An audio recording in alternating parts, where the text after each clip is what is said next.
Le dernier quart d'heure de Smart Bourse chaque soir, c'est le quart d'heure thématique, marché à thème, consacré ce soir aux OPA et plus généralement aux offres publiques qui ont marqué l'année 2020 sur le marché parisien d'Euronext.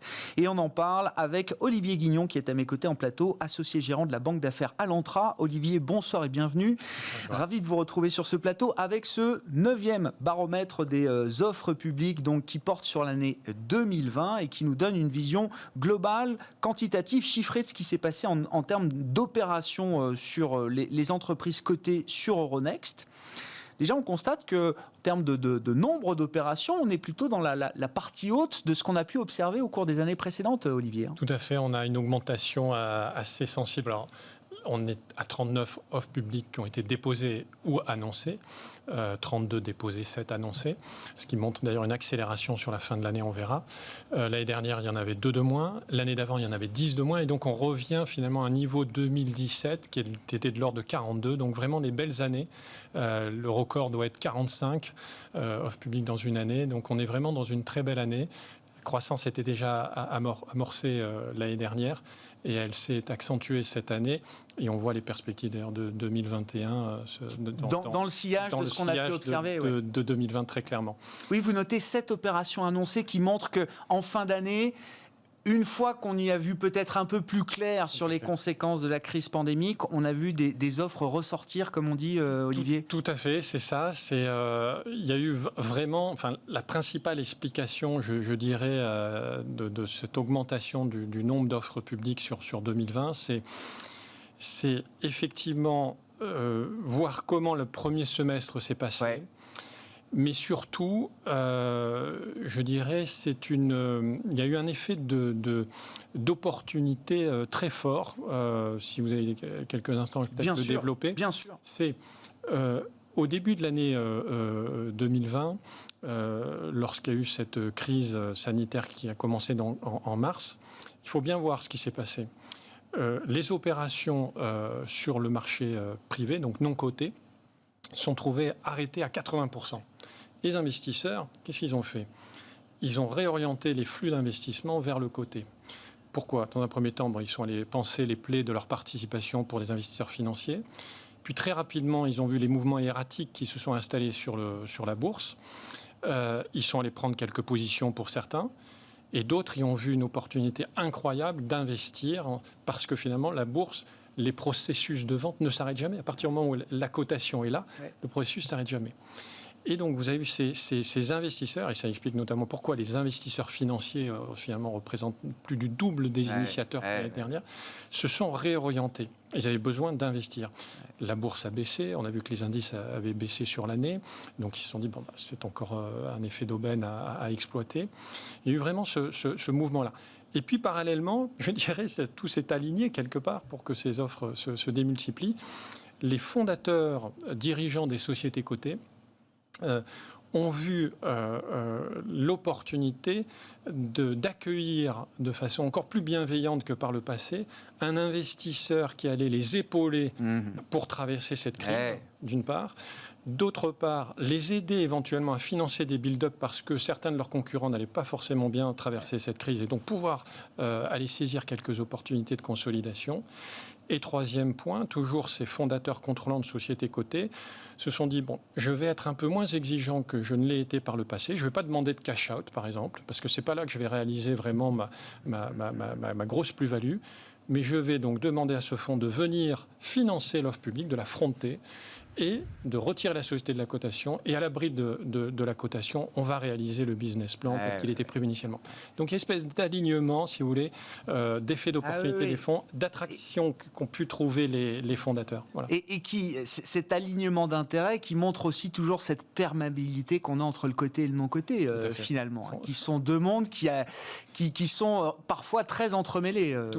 Tout à fait. On le voit très clairement sur les investisseurs financiers, les fonds de private equity, comme on dit dans notre jargon. Qui ont représenté quasiment 80% des opérations, c'est ça, vous disiez... Qui ont représenté 40% des 40%. des OPA, exactement. Oui. Ce qui était le double de l'année dernière, donc ce qui est très, très significatif. C'était 80% des opérations industrielles menées par des industriels, et là, c'était...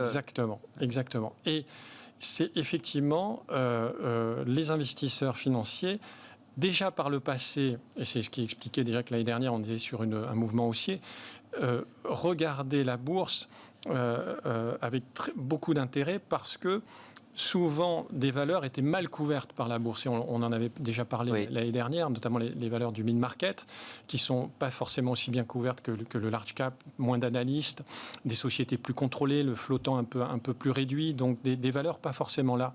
Et déjà, les financiers s'y intéressaient.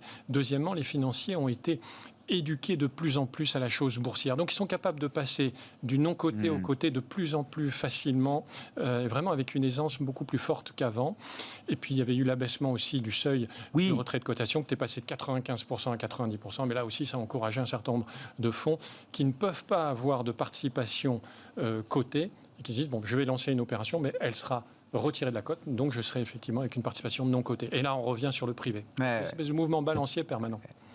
Comment est-ce que vous expliquez la baisse des primes qui sont offertes pour les acquisitions que vous avez recensées en 2020 ? Alors, on parle d'une baisse de primes de l'ordre de 15% par rapport à la prime de l'année précédente, Olivier. Tout à fait. Alors, c'est assez significatif. C'est significatif, vous avez raison de le souligner. Sur le spot, c'est-à-dire sur le cours précédent l'annonce de l'OPA, on était à 25% l'année dernière, on est à peu près à 21% sur le spot.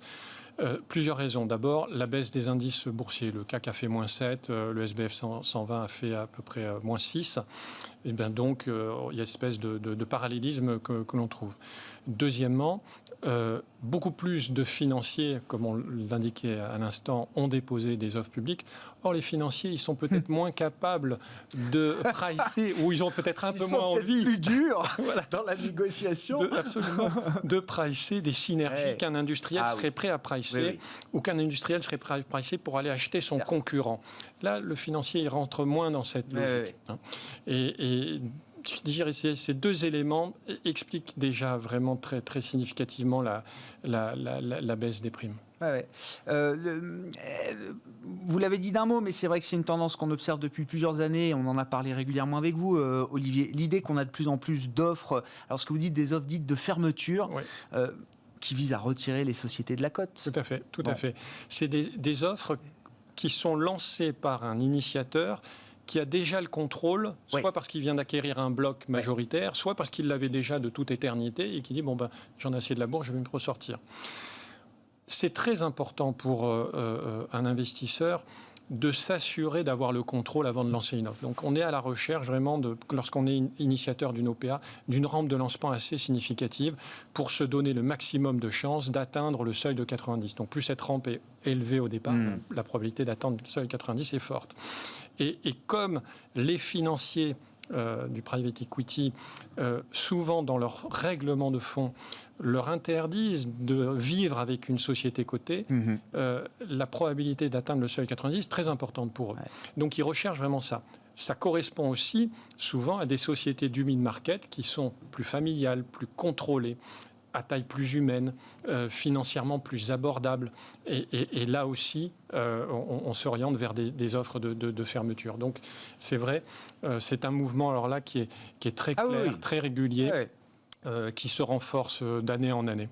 Bon, on va conclure dans un instant. On n'a pas le temps de... Il y a plein de points très intéressants dans votre baromètre. Alors, le secteur des télécoms médiathèques a été le plus représenté à travers ces 39 offres publiques déposées ou annoncées en 2020. Les plus grosses opérations sont Ingenico, 7,8 milliards, racheté par Worldline. Il y a eu Devoteam, Media One, Medicrea, qui forment le top 5 de ces plus grosses opérations réalisées en 2020. Non, je voulais qu'on garde quelques secondes pour que vous nous disiez sur quel rythme et sur quelle tendance commence cette année 2021, Olivier? Alors vraiment, on poursuit sur le même rythme. On voit très clairement que la tech est toujours aussi recherchée. C'est vrai que ce sont des secteurs qui sont portés par le Covid. Il n'y a pas vraiment d'hésitation.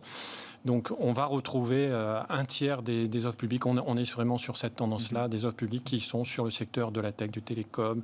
On vient de clôturer aujourd'hui une offre sur Dallé, qui est une offre qui fait des logiciels de... Un logiciel d'audiovisuel.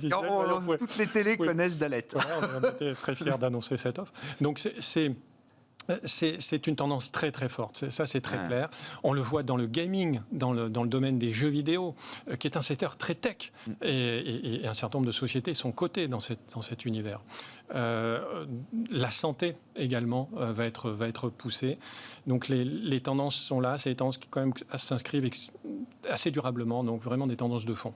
Merci beaucoup Olivier, merci d'être venu nous apporter quelques éléments d'analyse et de perspective autour de cette dynamique des OPA, des offres publiques de 2020 jusqu'au ce début d'année 2021. Olivier Guignon qui est à mes côtés en plateau pour le marché à thème de Smart Bourse ce soir, associé gérant de la banque d'affaires Alantra.